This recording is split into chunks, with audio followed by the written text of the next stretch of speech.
Hi guys, Radhe Radhe. कैसे हैं आप सभी? सब बढ़िया। ये देखिए, क्वेश्चन बहुत ही इंपॉर्टेंट क्वेश्चन है। Correct the mth term of an AP जो 1/n। एपी का mth टर्म जो है वो 1/n है और nth टर्म जो है वो 1/m है। कराए कि mnth टर्म आपको बताना है क्या आएगा। ठीक है, ध्यान देना। यहां पर सबसे पहले late a be the first term of an AP, first term of an AP and D be the common difference of an AP, of an AP। ठीक है, तो मैंने एपी का फर्स्ट टर्म ए ले लिया बेटा और कॉमन डिफरेंस क्या ले लिया? डी ले लिया। आइए देखते हैं। It is given that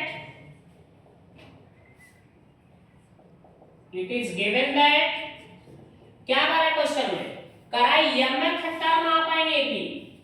mth term means am किसके इक्वल बता रहा है? 1/n के। अब am का फार्मूला क्या होगा? जैसे an का होता है a plus n minus 1 into d, वैसे ही am का होगा a plus m minus 1 into d is equal to 1/m। यहां तक समझ में आ गया? इसको मैंने बेटा ले लिया इक्वेशन नंबर फर्स्ट। फिर से देखो आगे क्या कर रहा है। And the nth term, now nth term an is equal to 1/m की, तो nth टर्म का फार्मूला लगा दो। a plus n minus 1 into d equals to 1/m। Equation number second. यहां तक कोई दिक्कत तो नहीं है? समझ में आ रहा है? अब देखो, अब क्या करते हैं?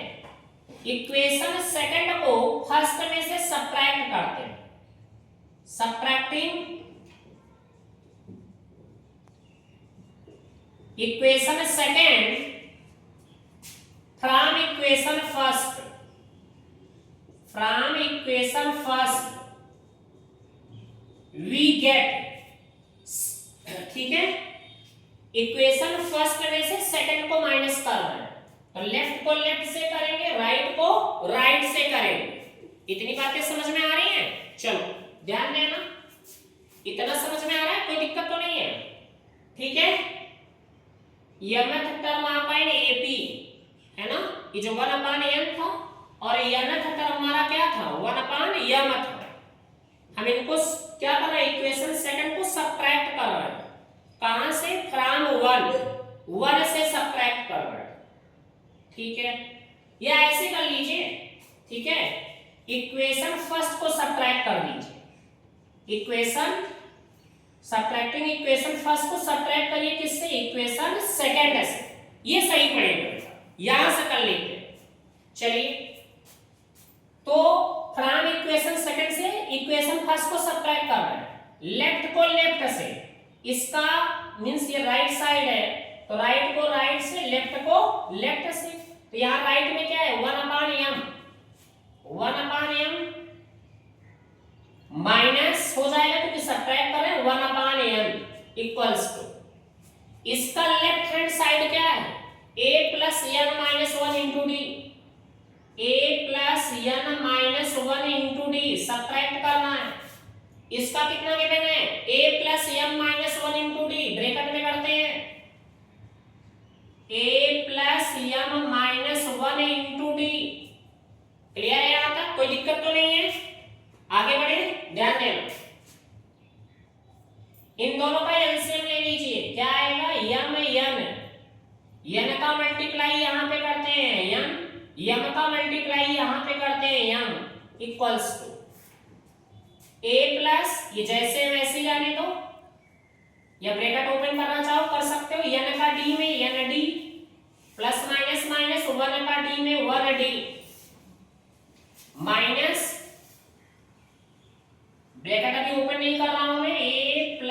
यम का डी में यम डी माइनस 1 डी। इतनी बातें समझ में आ गई। अब ध्यान देना, m minus m upon m n equals a plus n d minus D.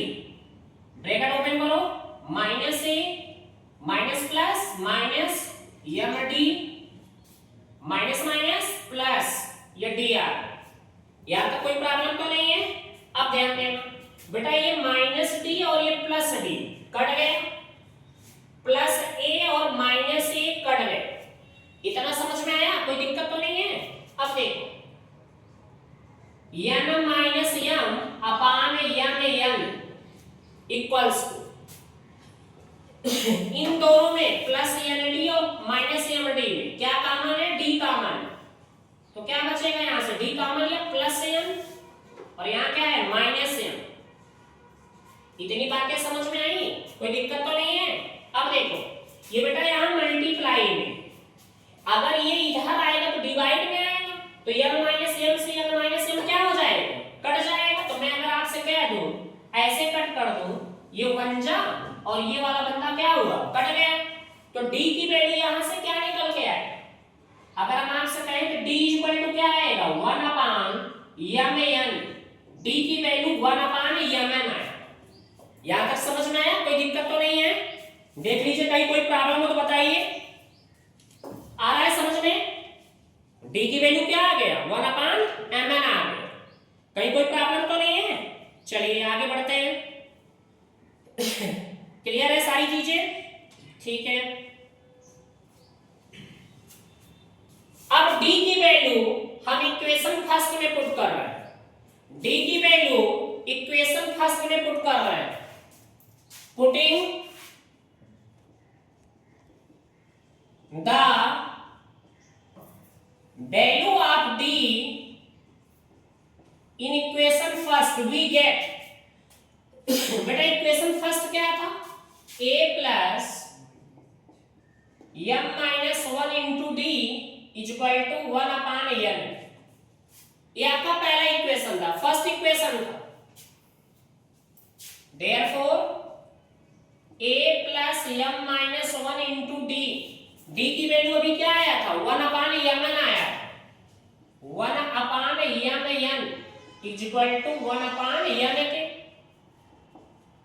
a plus m से मल्टीप्लाई करा देते हैं। m 1 जा m अपान में क्या रहेगा? mn प्लस माइनस माइनस 1 1 जा 1 upon mn equal to 1 upon n है।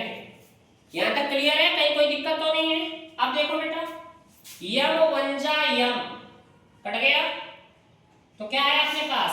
a plus 1 upon n minus 1 upon mn equals to 1 upon n के। यहां से देखना बेटा, a माइनस 1 अपान mn, इधर प्लस 1 अपान n, यहां पे आया तो क्या हुआ? Minus 1 upon n। a minus 1 upon mn equal to 1 upon mn है माइनस 1 अपान n है, यानी एक पॉजिटिव है एक नेगेटिव है, क्या आ गया? 0 आ गया। देयरफॉर a इक्वल टू, इधर नेगेटिव में इधर आया पॉजिटिव में, तो क्या आ गया? a की value 1 upon mn। Means d आपको पता चल गया, a आपको पता चल गया। कहीं कोई प्रॉब्लम हो बताइए? समझ में आया? अब आपसे क्वेश्चन में क्या कह रहा है? mnth टर्म चाहिए। नाउ a mnth यानी m into nth टर्म क्या होगा? ध्यान दें, a प्लस जहां पे n आता था n माइनस 1 nth टर्म में, वहां n के प्लेस पे क्या आएगा? mn आएगा। तो m माइनस 1 इंटू डी। इतनी बातें क्लियर है? अब देखो बेटा, a की वैल्यू क्या आया? 1 upon mn plus mn minus 1 into d. D क्या आया था? 1 अपान mn। डी की value 1 upon mn equals to 1 upon mn plus multiply करो, mn 1 जा mn अपान में कौन है? mn plus minus